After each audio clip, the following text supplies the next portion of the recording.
Hey folks, Aaron here from Beansprout. I've got a new stack of wood I got from Kevin from woodfromthewest.com.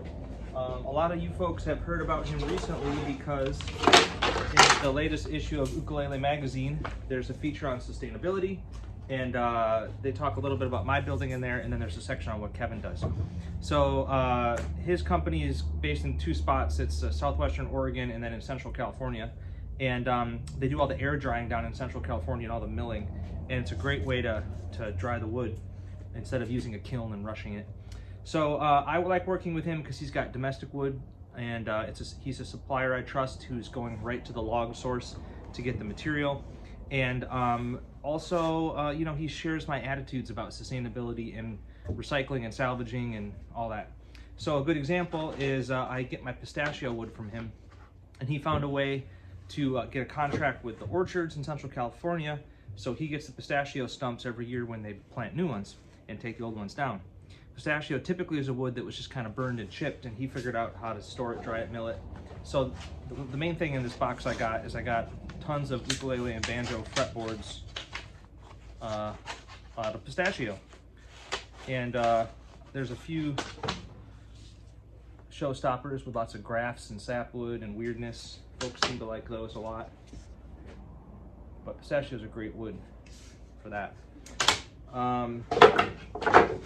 Yeah, big batch here. This is probably about, I use other woods for fretboards, but so this is probably about a year's worth of pistachio from Kevin. Really nice stuff. Also, I got from him a batch of straight grain porterfoot cedar tops.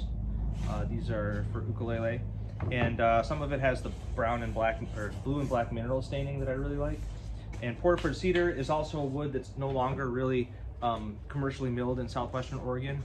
So all the logs he's using are salvage logs, and they're very creative how they find those.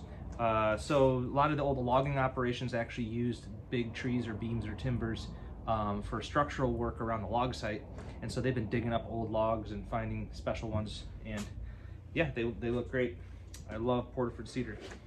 Also, one thing I like is that although for most of his customers he's providing wood that's almost down to final dimensions all the time, for me sometimes he just sends me scraps because I have the luxury of a shop and tools and know-how to be able to deal with scraps of stuff that's just oversized. So these big chunks of pistachio are examples of that.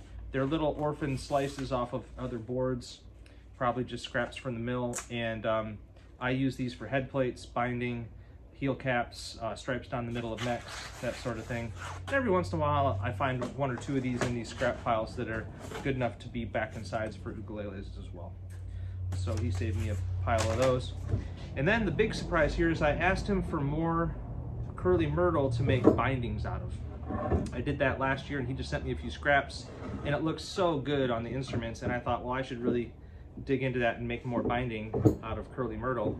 And Kevin sent me these 5 boards that are like master grade boards, just incredible. And they really have what you want in myrtle, all those greens and grays and browns and curl. And some of this I think is off of some of the famous logs that he's been providing instrument wood from for years. And myrtle also is a wood from southwest Oregon, northern California, that's also no longer really commercially available, especially of this quality. So the stuff that you do find is stuff that's salvaged from storm damage, trees, or salvage logs. I've been told that people even find logs in old ravines and go get them with helicopters or whatever. And then it looks like he found a really cool piece of curly walnut too for bindings. So yeah, it's a treat. I'm really glad for the wood he sends me and his support, and it's good to have somebody on your side who believes in what you do. So there you go, Kevin from woodfromthewest.com.